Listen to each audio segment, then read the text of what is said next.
Isang alaala sa regalong ng Diyos na ating natamasa.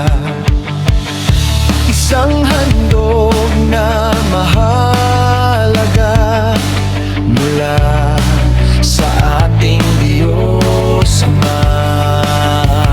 Kalayaan ay ating nakamtan, kaya't ang Diyos ay pasalamatan. Kaya't ngayong Pasko, siya ay ating alalahanin. Kabutihan niya'y ating lasapin. Kaya't pagkaisahin ang ating damdamin, dahil si Jesus ang tunay na bida ng Pasko.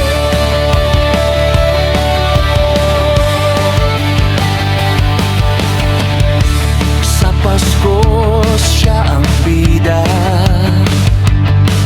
na dapat ipakilala. Ang kasiglahan at kasiyahan ay dahil sa Kanya.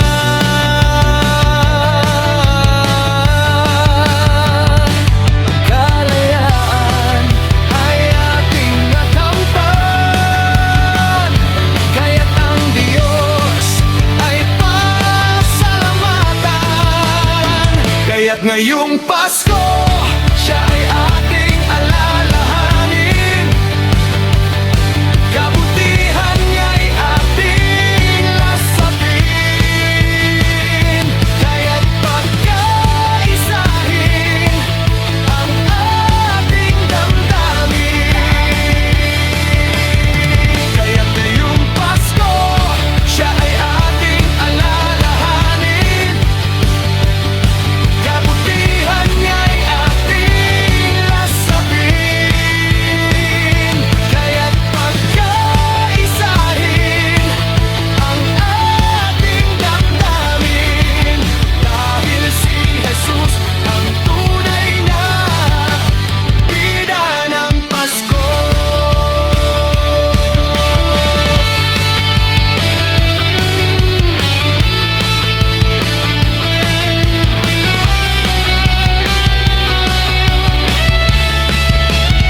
Kaya't ngayong Pasko, siya ay ating alalahanin. Kabutihan niya'y ating lasapin.